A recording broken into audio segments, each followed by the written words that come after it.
नमस्कार देवी और सज्जनों, स्वागत है आपका एक और नई कहानी में। आज कहानी का शीर्षक है घर आए मेहमान। राहुल अपनी पत्नी और सीमा और अपनी माँ के साथ रहता था। गर्मियों की छुट्टी में राहुल की बुआ फूफा अपने लड़के सोनू के साथ उनके घर आए। घर आते ही फूफा जी राहुल से बोले कि यहाँ तो बहुत गर्मी है, घर में कोई एसी नहीं है क्या? राहुल की मां ने बोला, भाई साहब अभी कुछ दिन पहले ही राहुल ने अपने कमरे में एसी लगवाया है।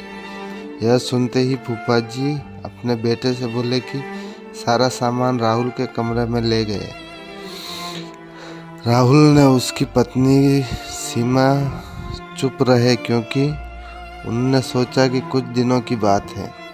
इस तरह बुआ जी फूफा जी को राहुल के घर रहते 1 महीना हो गया। राहुल ने अपनी माँ से पूछा कि बुआ जी कब जाने वाले हैं? अब कब तक ऐसे ही हॉल में सोकर अपना गुजारा करेंगे?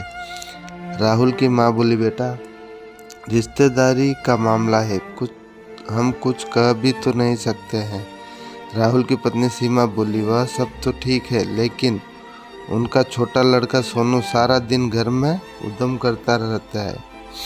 कल तो उसने हमारा नया सोफ़ा बुरी तरह फाड़ डाला। राहुल इस बात पर बहुत गुस्सा हुआ कि नया सोफ़ा फाड़ दिया। वह अपनी पत्नी से बोला कि तुम सोनू का ऐसा करने से रोकती क्यों नहीं? सीमा बोली, जब से बुआ फूफा जी आए हैं कुछ न कुछ खाने की डिमांड करते हैं, जिससे मेरा और माँ जी का सारा दिन तो रसोई में ही बीत जाता है। राहुल ने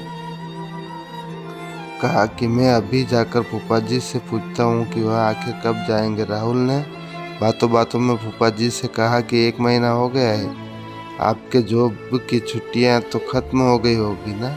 फूफा जी बोले, राहुल मैंने जॉब तो कब की छोड़ दी, अब तो मैं बिजनेस करता हूँ और अब मैं इस शहर में भी कुछ बिजनेस खोलने की सोच रहा हूँ। पहले इस शहर को अच्छे से समझ लूँ, जिसमें 2-3 महीने तो लग ही जाएंगे। यह सुनकर राहुल समझ गया कि फूफा जी अभी जाने वाले नहीं है। उसने यह बात अपनी पत्नी और माँ को बताई। सीमा बोली, जब घी सीधी उंगली से नहीं निकलता तो उंगली टेढ़ी करनी पड़ती है। इनके साथ भी कुछ ऐसा ही करना होगा। आप यह काम अब मुझ पर छोड़ दीजिए। उसी रात बुआ और फूफा जी छत पर थे। तभी उनका लड़का सोनू चिल्लाता हुआ उनके पास गया और बोला कि मैंने अभी अभी एक चुड़ैल को देखा है। तभी एक चुड़ैल वहां आ गई और बुआ जी और फूफा जी को बोली कि तुम में से कौन पहले मेरा भोजन बनना चाहेगा?